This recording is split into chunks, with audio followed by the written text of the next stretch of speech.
Sylvester आणि जादुई खडा. लेखक विलियम स्टिग.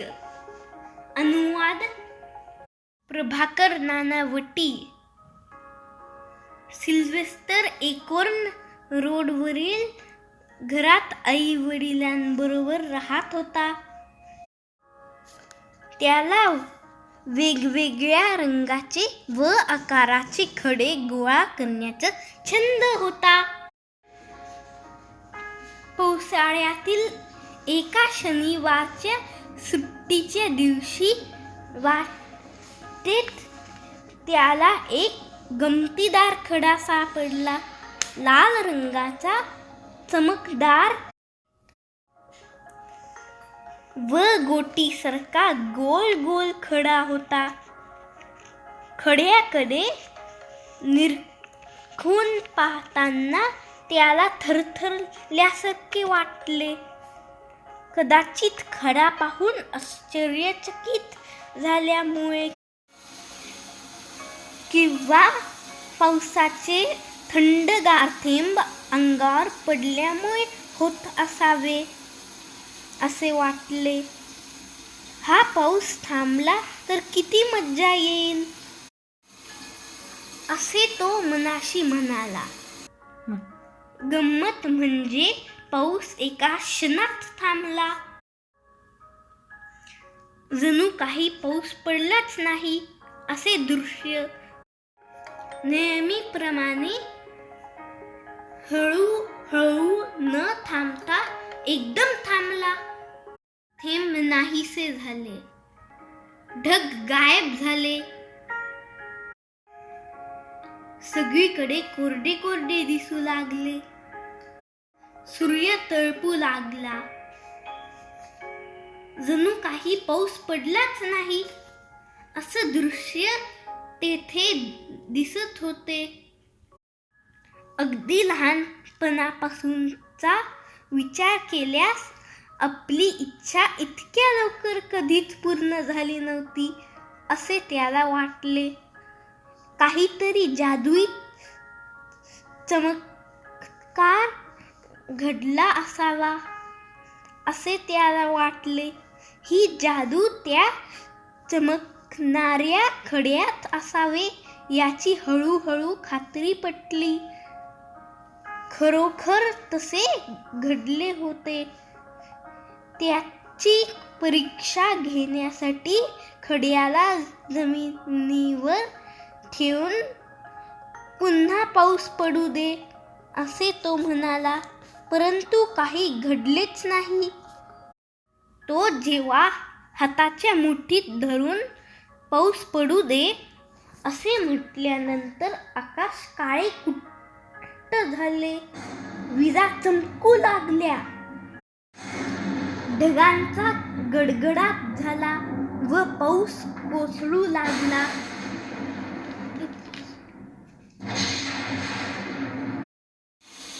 आजचा दिवस एकदम सुदैवी आहे तो मनाशी म्हणाला. यानंतर मला काय हवे ते मी मागू शकतो. माझ्या आई वडिलांच्या इच्छा मी पूर्ण करू शकतो. नातलग व मित्रांनी काहीही मागितले तरी देऊ शकतो. तो पुन्हा ऊन येऊ दे असे म्हणाला. त्याचप्रमाणे पाठीवरील चामखीळ नाहीसे होऊ दे अशी इच्छा व्यक्त केली. चामखीळ नाहीशी झाली. ऊनही पडले. तो आता घरी जाऊ लागला. घरात आई वडिलांना हा जादुई खडा दाखवून त्यांना आश्चर्यचकित करायचे होते. त्यांचे फुललेले चेहरे बघायचे होते. खरे पाहता त्यालाच यावर विश्वास बसलेला नव्हता. स्ट्रॉबेरीच्या डोंगराजवळून जात असताना आपल्याला काय काय हवे याचा विचार त्याच्या डोक्यात होता. तितक्यात त्याचे लक्ष समोर गेले. एक क्रूर भुकेला सिंह त्याच्याकडे वाईट नजरेने बघत होता.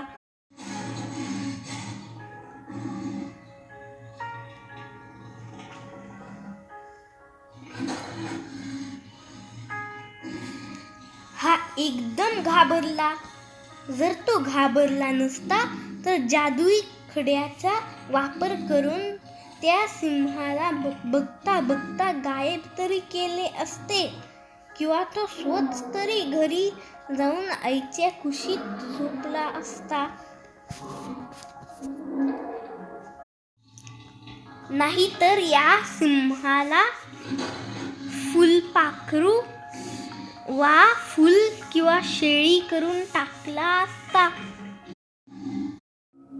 मी एक मोठा खडक व्हायला हवे असे मनात आणायच्या आतच तो खडक झाला. सिंह त्याच्याकडे उडी मारून आला, परंतु तो पूर्णपणे गोंधळला. खडकाचा 100 वेळा वास घेतला. खडका भोवती चकरा मारल्या, परंतु सावज काही सापडले नाही. मी त्या गाढवाच्या पिल्लाला स्पष्टपणे बघितले होते. असे पुटपुटत गोंधळलेल्या स्थितीत निघून गेला.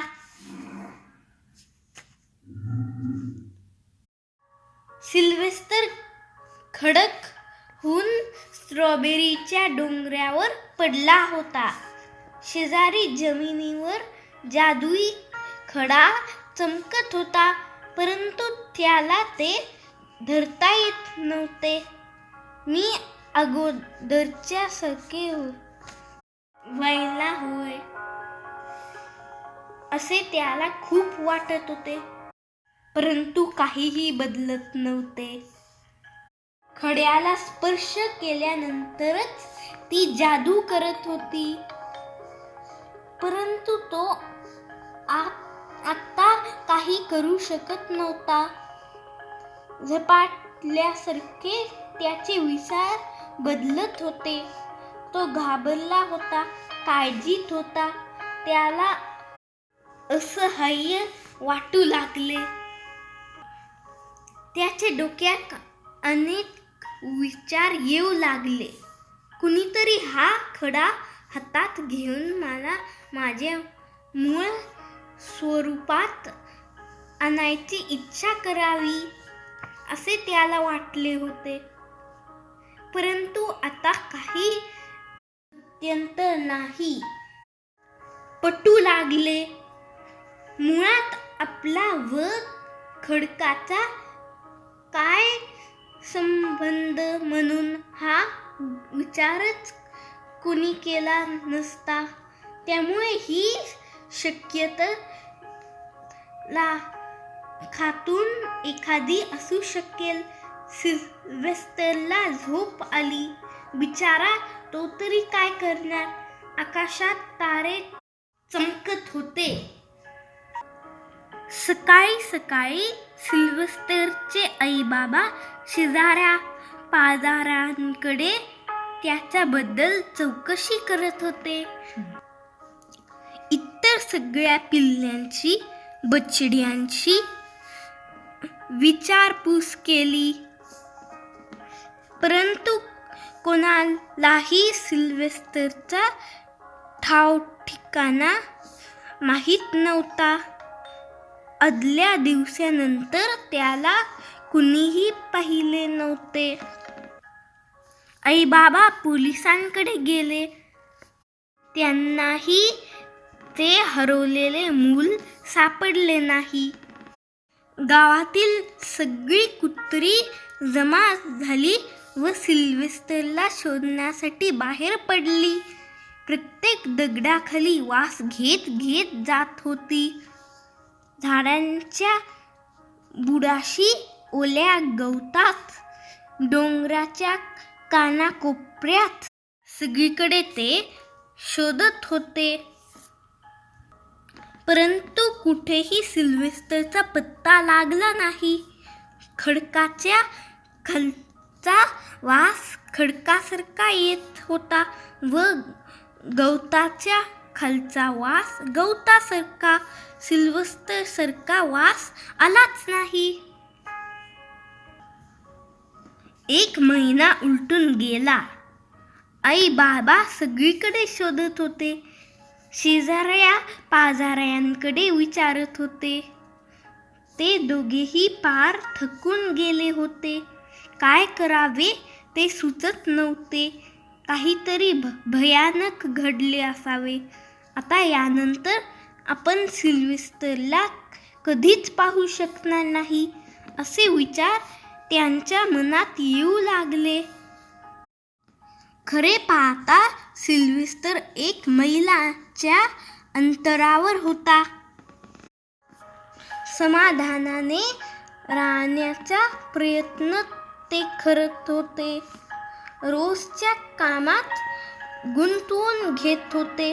परंतु घरातील प्रत्येक गोष्ट त्यांना सिल्व्हेस्टरची आठवण करून देत होती. कामात मन लागत नव्हते. रात्रीनंतर दिवस व दिवसानंतर रात्र हे चक्र चालूच होते. सिल्व्हेस्टर अधूनमधून जागा व्हायचा. जागा असताना त्याला फार वाईट वाटायचे, निराश वाटायचे. आपण आता आयुष्यभर खडकच राहू असे त्याला वाटू लागले. तो आता दगडासारखा निश्चल झाला होता. कायम झोपेतच असायचा. थंडी वाढत होती.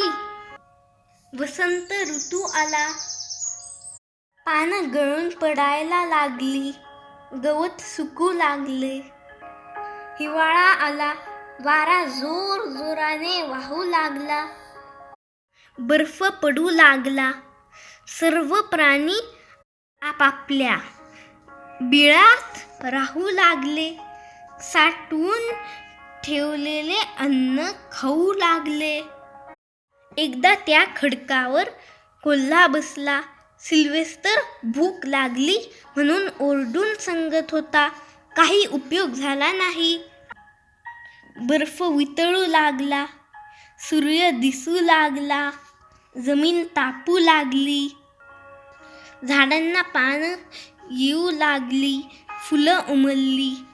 मे महिन्यातील एक दिवशी सिल्व्हेस्टरच्या बाबांनी आपण पिकनिकला जाऊया म्हणून आईला आग्रह केला. आपण बाहेर पडूया.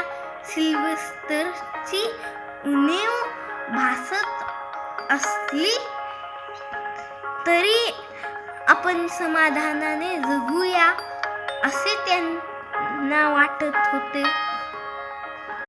ते स्ट्रॉबेरीच्या डोंगरावर पिकनिकला गेले.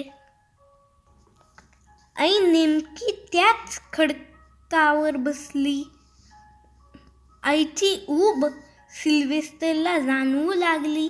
आई, बाबा, मी सिल्व्हेस्टर येतेच आहे असे ओरडून सांगण्याचा प्रयत्न तो करत होता. परंतु त्याच्या तोंडातून शब्द फुटेना. त्याला आवाज नव्हता. तो खडक होता. बाबा डोंगरावर चक्कर मारू लागले. आई जेवणाची तयारी करू लागली. सँडविचेस, सॅलेड, ओटमील असे अनेक अन्नपदार्थ डब्यात होते. तितक्यात बाबांना तो लाल खडा दिसला. काय मस्त खडा आहे असे आश्चर्य उद्गार त्यांनी काढले. सिल्व्हेस्टरच्या खजिन्यात तो शोभून दिसला असता असे म्हणत त्यांनी तो खडा खडकावर ठेवला. खडकावर जेवण मांडून ते खाऊ लागले. खडक जितका जागा होऊ शकतो तेवढा सिल्व्हेस्टर जागा झाला. आई बाबांना सांगत होती, सिल्व्हेस्टर अजून जिवंत आहे असे मला राहून राहून वाटते. तो आपल्यापासून फार लांब नाही. मी येथेच आहे असे सिल्व्हेस्टरला